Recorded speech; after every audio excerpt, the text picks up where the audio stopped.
Hello, welcome to another video in this Rails API plus React series. And in this particular video, we'll focus on React routing and login and register page. Okay, and there's one simple change that I'll be making in this video series, which is I won't focus a lot on the CSS aspects of the website, like making a perfect color for each and every text or making a perfect button. I won't focus on that, at least for now. If the video series is small, if it can be finished in a appropriate time period, then after that I can focus on the UI part. But right now I'm a bit worried whether it will go for really wrong. So I'm cutting down on the CSS part, assuming that you guys can do this on your own. So yeah, let's start. Let's start with the routing. So right now, what we have to do is we are running on the app page. Let me show it to you. This is our home page. Last time we created these incentives and all. So this is working great, but what if we want to visit slash login? Okay, that won't work for us right now. So I'll focus on creating that in this particular video. And once we visit slash login or slash register page, then based on that, we will also focus on showing the register and sign up page or register or login page. Okay. So there is one thing that I've done. I've gone through undraw.com. And if you go to undraw.com, what happened here? You can browse now, and in that you can search. And in search, I wrote coding to download one of the illustrations. You can do this on your own. So let's start. What I will do is I will copy that illustration. Downloads authgraphic.svg. I will copy that and paste it in assets. Paste. Okay. That part is done. Now let's start with the routing. So for that, React routing. You don't have to learn anything. Routing is something that you set up only once and then you just keep on reusing it in your app. So you don't have to learn anything. Just focus on understanding things. So let's go to getting started tutorial. Let's see.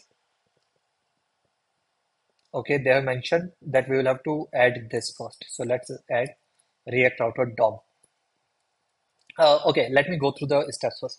We add the React router DOM, and in that, once that is done, we create a browser router or router provider. Okay, then we create different routes. Okay, so if we are using slash, which is the home page, then we can render. They have written hello world, but we can render a specific component.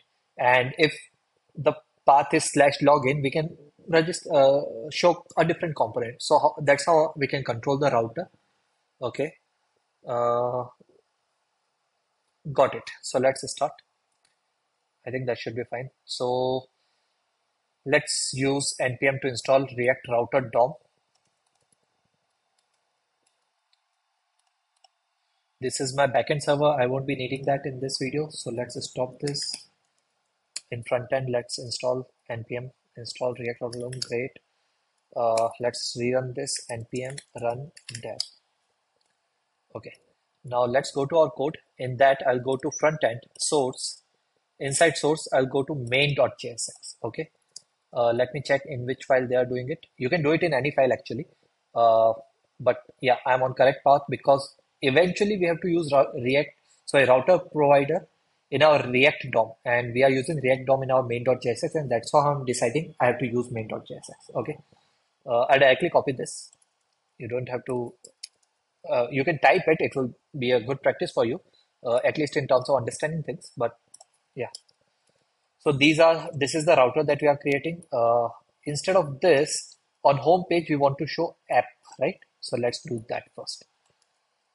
And I'll write a couple of more paths. If it is login, I'll create, for now, I'll write h1 login page. Later on, we'll create a component and replace it with that. And if it is register, we'll write register page. Great. So we have this router. Now we just have to use it. So for that, by the way, I'll explain you one concept, which is react.strict mode. What happens is this is sort of an optimization on React. So if you are using this doesn't help in production in any way. But during development, what it will do is, if you are using this, it will render whichever component we create in our project. If it is coming on the screen, it will render it twice.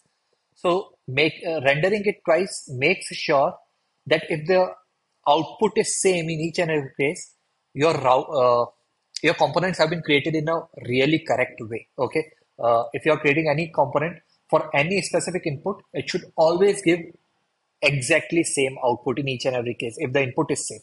Okay, so that's how you can make sure that it is working correctly using React strict mode. I'll show it to you also. But we have set up these pages. Now let's rerun the code. Great. Now let's try this here. So on home page, it is still visible, but let's try login. And we can see login page. Great. Register and register page. Great. So now we just have to create those pages. And for that, I'll create a new folder called pages. In that, okay, if you remember from our videos in which we were checking the different APIs, you might remember that during sign up process, we require email and password. During login process, we require email and password. So in both of these cases, we require same thing. So most of the things in those screens will be same. So a better way to implement that would be to create one single page and try to control it. For login, it would be a bit different. For logout, for register, it will be a bit different. Okay. And if you have understood it, that's great. If you haven't understood this, just watch out this video and you will understand this. So instead of register and login, I will write authentication.jsx. Okay, const, let's create that authentication. Let's create this function and return. Let's create a div, and inside that, for now, I'll write authentication. Okay, so we will have to export this. So export default. In last video, I did mention what this default means. You can Google search it better. So in comments, you can mention what is the difference between export default and just using export. Okay. Basically, try to do some Google search and all those things on your own.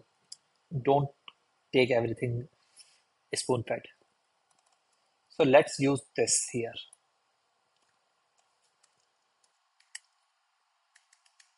Authentication. Great.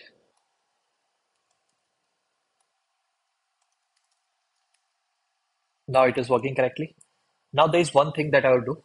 I'll pass in some form of enum or some form of information using which I can identify whether it is a login page or a register page. So for that, I'll use type or maybe page type, and in that I'll create an enum. So in JavaScript, there is no concept of enum actually, but I think we can use object trees, enum in JavaScript. In TypeScript, we do have enums, but in JavaScript, we have to do something called as object trees to achieve this. Yeah, something like this. Const and all. Okay, const page type. That's the normal coding convention for these kind of things.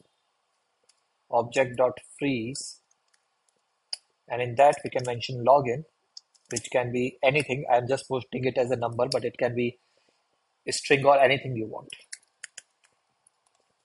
The only criteria is that these should be unique. So now I can export this also. I'll directly write export.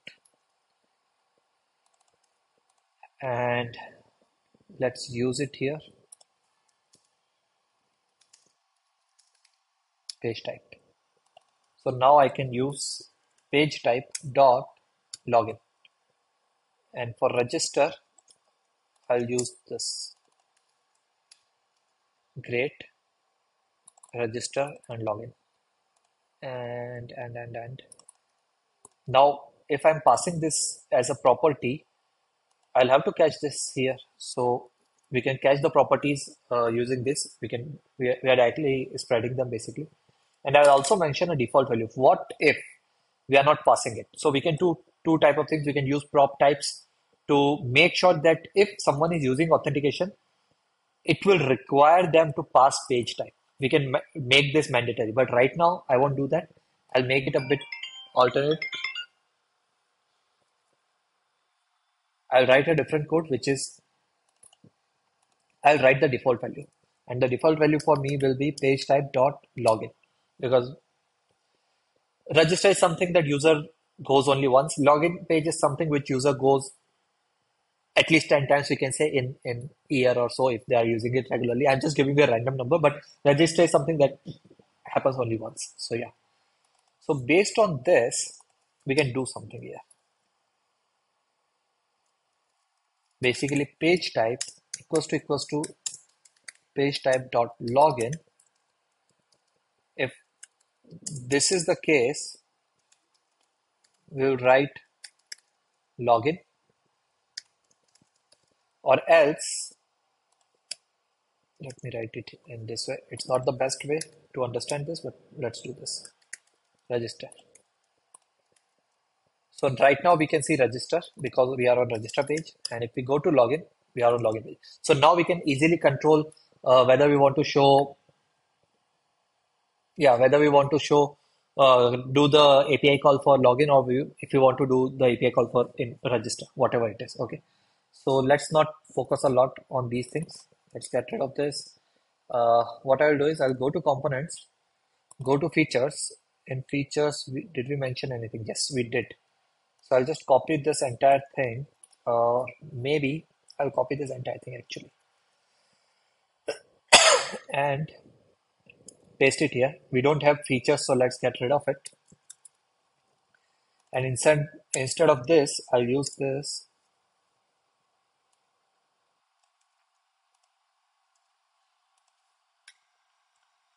If it is equals to this, let me break it into multiple lines for better visuals.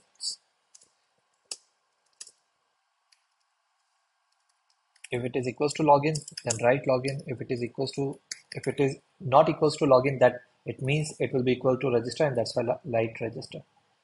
It is just a warning that we can use prop types. Maybe I can explain you that also. So import prop type is basically, I mentioned this is a property. Now, if we don't mention the default value, again, this is a property. But what is the data type of this property? Right now, it is saying any, but it's an number. It's an integer, right? So React is giving us warning that, hey, please clearly mention what this property type is so that we can enforce that, okay, if someone tries to pass something else, it won't work. But if you don't enforce it here, someone can actually pass, let's say, something like this, and React won't be able to identify, okay, this is wrong or not. Only our cases might be able to identify it. Okay. So to do this, we just have to mention like whether it is a boolean or integer or string, those kind of things. We can do that using prop types, sorry, from prop types. Okay. And we can do something like we have to use the function name or the component name basically. Dot prop types is equals to,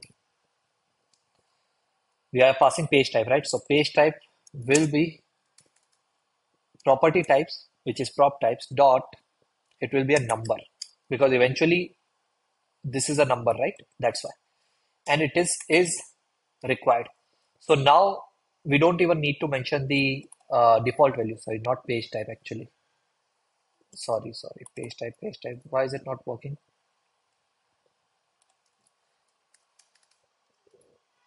Prop types and React. Let's use Geek for Geek for this. Is missing props validation. How is it missing props validation? I might be okay. We are importing prop types from this. Prop types from this. Okay, it's a multiple thing. Component class name or function name, correct, with dot prop types. Okay. So we have to use a small case here. Okay. There was just a typo in this. That's it. So now we don't even need to mention the default value because we have made it mandatory. So we can check this here. Login is visible, great. Now what if I don't pass it in register? In login it will work, but in register, okay, it is working. Maybe it should give an error here. Yes, but its value is undefined. Okay. Why was it working? Because this condition failed. If this condition fails, it means we will have to show register. That's why it was working. But eventually, we are clearly mentioning that it should be is required. And the best use case of this is for me actually. When we try to transfer this code to TypeScript instead of JavaScript, then it becomes really easy. Okay, because in TypeScript you will have to mention all these things. Okay, let's revert our code to this. It is working. It is working. Now we won't get any error. That's also great. Now let's focus on creating the input and everything. So again, clearly mentioning that I won't be focusing a lot on the UI part of it, UI aspect. So let's create a form. In that form, there will be three things. Input, which will be named as, I'll name it as, sorry, name, uh, email, type, email. What else?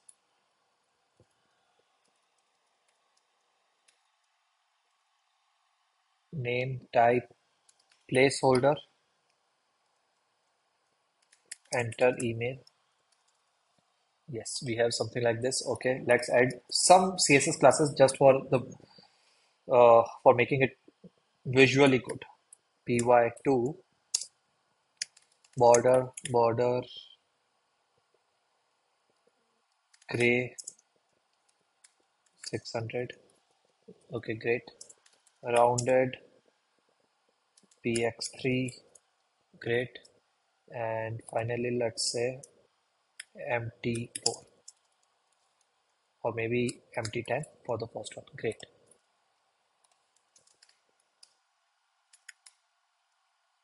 mt10 flex gap 4. Let's make it easy. So this is working. We can enter the email and all those kind of things. Let's add constant handle email change, handle email change, on change. Whenever there is even a single character change, it will directly call this function and pass the event. And from that event, we can get the value e.target dot value. Okay, this will give us whatever text the user is typing. Now we will use state. So for that, I will import use state const email comma set email use state. By default, the value will be null. Set email, and for better, great. Same thing I'll do again, but this time we'll use password, enter, password, password, password. Let's create a state, password, set, password, and inside that also let's use this, not this actually, sorry, that was my mistake.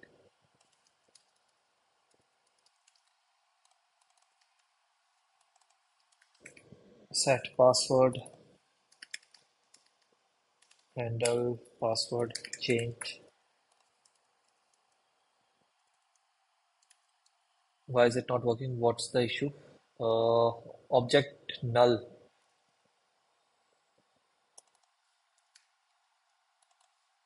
Okay, got it. I know this error. Let me inspect and see. Console. Caught during this object null not iterable. So let's make it empty string. Mostly it should work. Yes, now it is working. We have to change this UI. So I'll make it flex column. Great. It is taking full width, so I'll reduce that, or maybe I should not. Let's reduce that max width 96. Great. So now we can type in anything. For example, test1@gmail.com, whatever it is. Let's add one button also. Button, the name of button will be, we will have to decide it using this. So it will be either login or register. Actually, if it is a login page, then login, yes. If it is a register page, then register, great. And inside that, I'll use some classes for BG Indigo 500 on over BG Indigo 600 text. Let's not do anything else. Px3 py2 looks good to me, and rounded. That's it. Text white. Great. So we have this button. As soon as we click this button, we want to submit this form. So for that, I'll have to mention two things. Let me show it to you in this way. Type submit, and along with this, in this form, on submit, we'll call some function which is handle submit. Okay. Again, mentioning this from my previous videos, we are not writing it like this because we don't want to call this function. We'll just want to reference this function. So referencing happens like this. Okay. Now we will have to create this function const.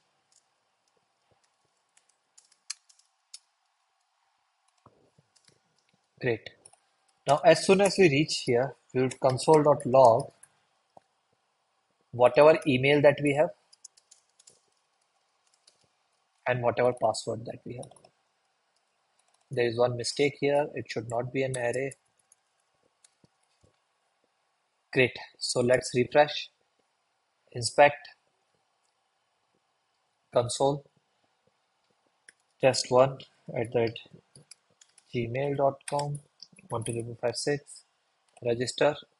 Okay.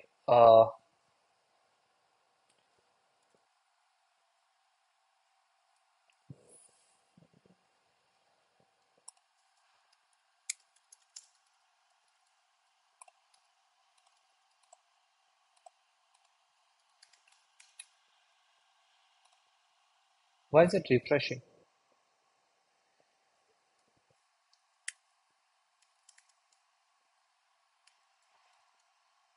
Maybe because of this form.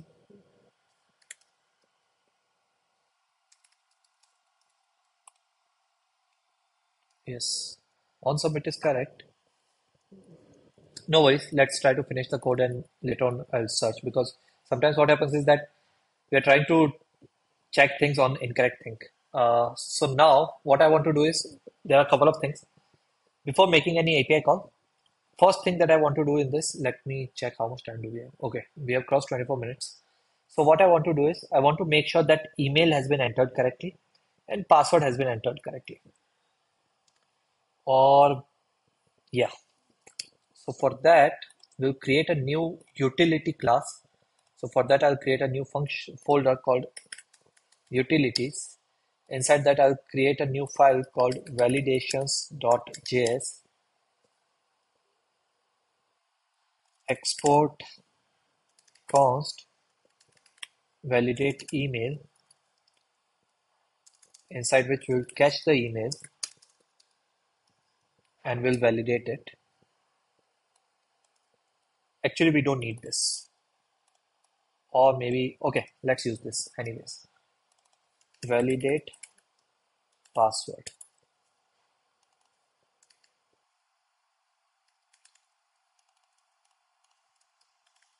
Return password dot length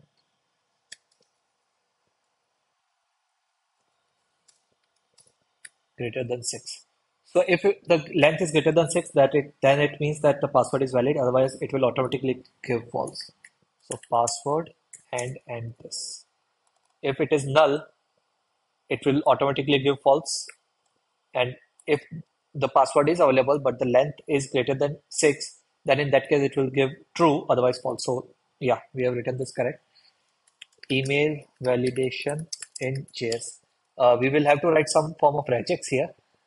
It's nice if you can write it on the go, but I understand regex, but I don't think that I can write regex on the go.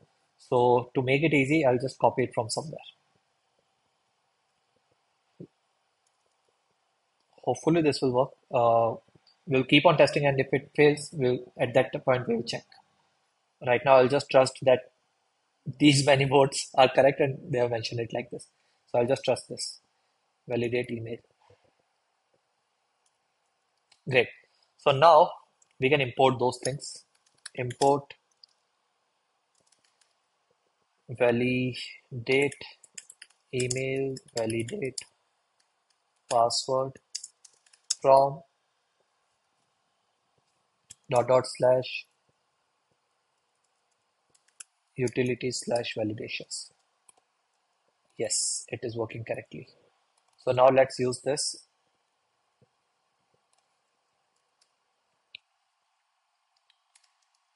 Validate email, and inside that I'll pass email. So we know that validate email will either return true or false. It will return either true or false again, and this will also return either true or false. So if it is true, then we don't have to do anything. But if it is false, let me write it in negation. If it is false, show error. That's one thing. Let's do the same thing again. Validate password, show error. Okay. And if both of these are correct, then we will do make API call. Okay. At that point only we will decide what API call we have to do and all those things. But right now let's just validate this. Now if we want to show error, we'll have to do something. For that, what I want is, if the error is related to email, it should be visible below email. If the error is related to password, it should be visible below password. That's what I want. So I'll increase this gap to 10 would be way too much, maybe 8. Yeah, 8 looks fine to me. Let's make it 8 only. And below this, I'll convert this input into a div. Inside that, I'll mention this. I'll mention a label also. Label in React.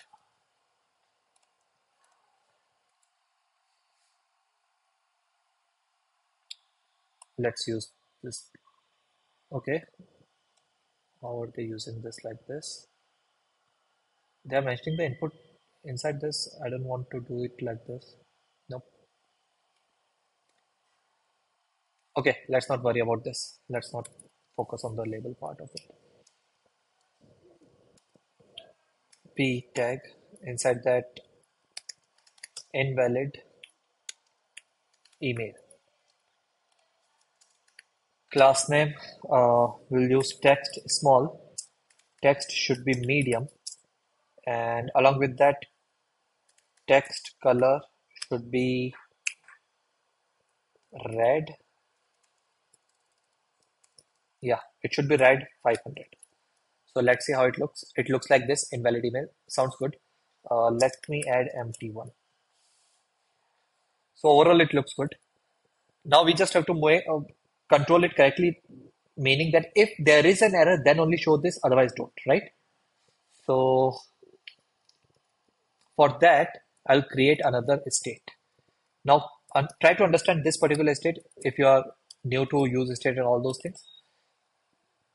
I'll create something called as errors, not a single error. I want password related, email related, API call related, all those three errors in one single thing.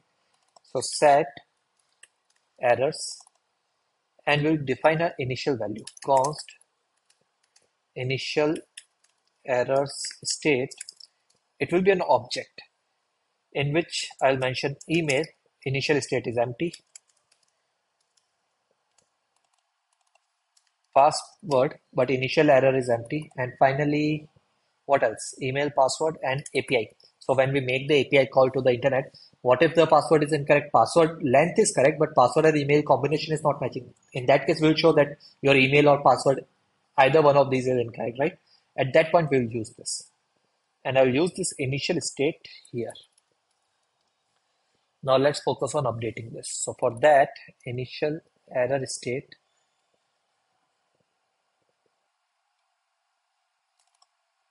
I'll use something called as errors dot email. If this is available, in that case only this p tag will get rendered. Otherwise it won't get rendered. Okay, let me add spaces at the end.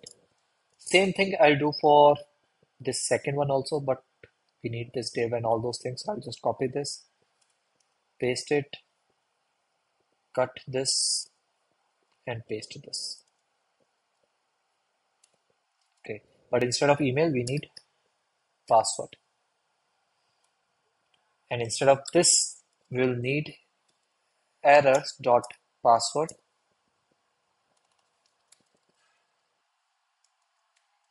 errors dot email. So now you will see we cannot see any error, but if we type anything here, it will automatically be visible. So we just have to control it when to set it and when to clear it, right? So let's do that. If email is invalid, we have to show error.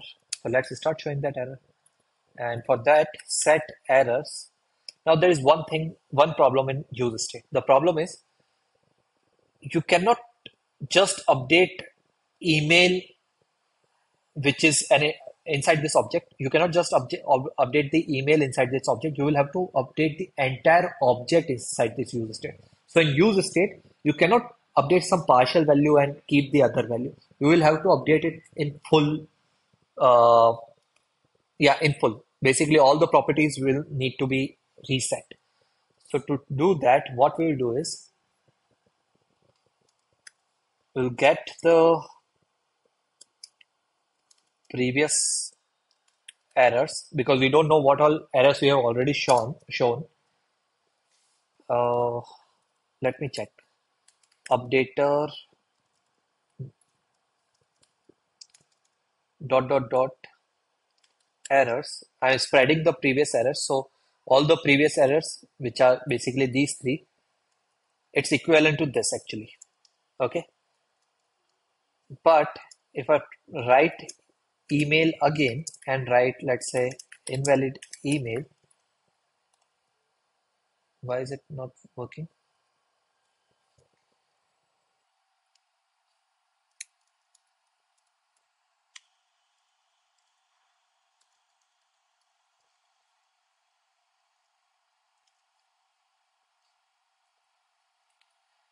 Unexpected token this.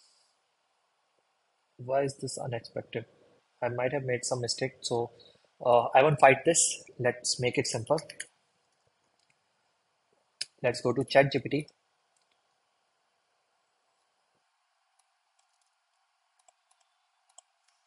Let's copy this and fix set errors.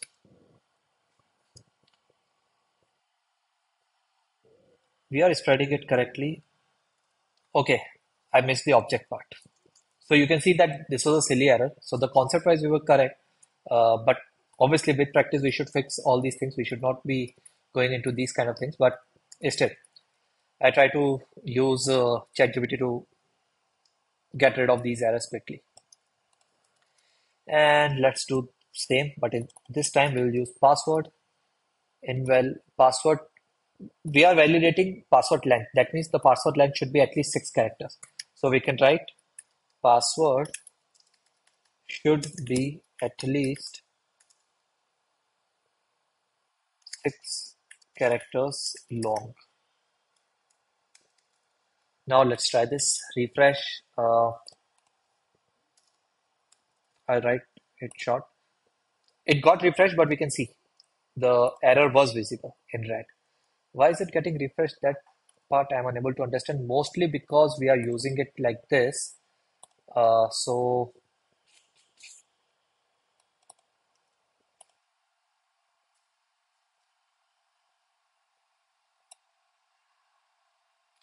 but I want form, because if we don't use form, what will happen is if I use tab, you can see that this register button is connected. But if I don't use form, going through this is not the best way. Again, for accessibility purposes, also using form is the correct way.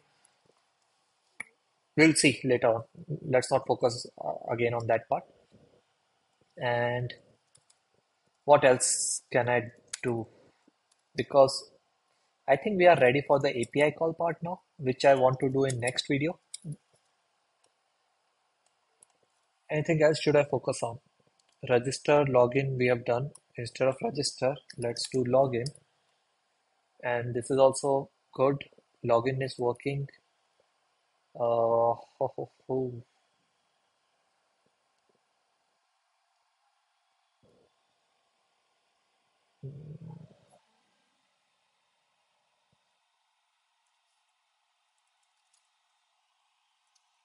Okay. Class name, flex. Nope, this is not working. So W full. This is also not working.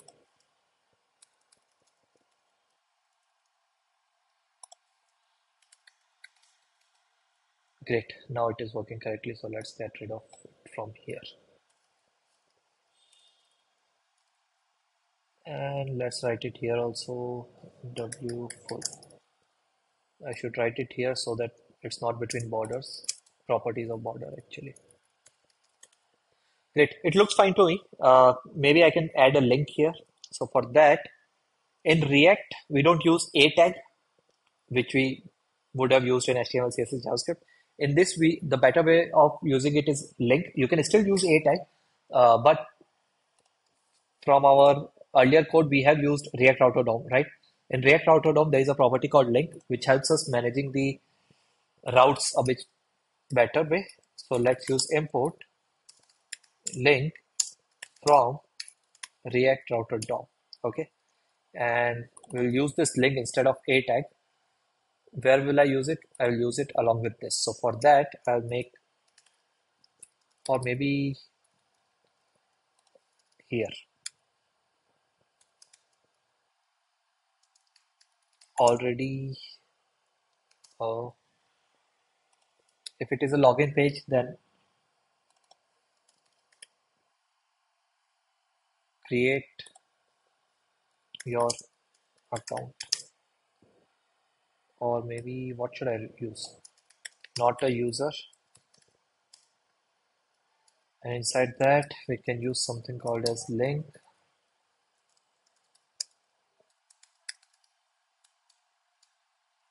Let's close this. Text for the link will be not a user, register.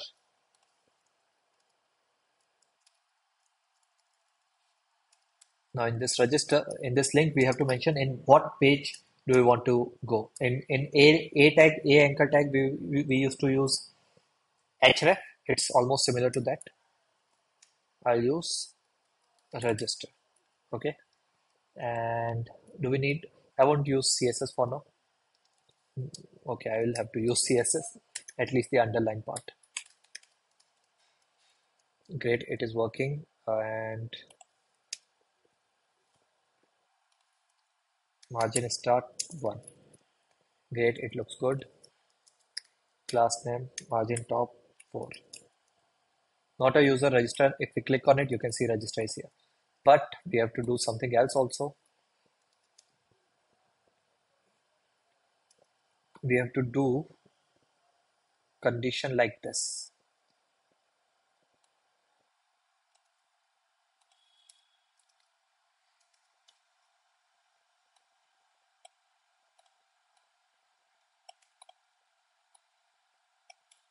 Great. So if it is a login page, we'll show the register button. If it is register, then we'll show login button,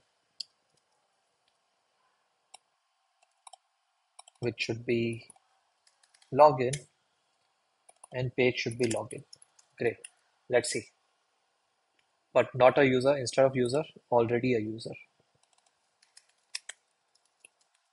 Already a user, login, click here, click here. Great. So in this particular video, we learned mainly about the React part, how to control the errors and all those kind of things, how to showcase your errors. We could have created three different use states like email error, password error, API error, but a better way would be to doing by doing this. Similarly, for form also, we could have created one single object for email and password. But here I have kept them as separate states because I know that across, even for the long term, I'll use only email and password. Okay, and that's why I'm not trying to create objects and use it like this. Okay, anything else should I focus on?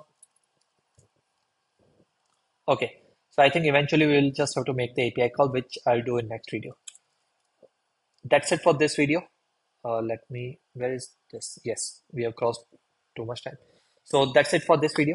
Do let me know what are your thoughts about this. Thanks a lot, and leave a comment, subscribe. Thank you. Bye bye.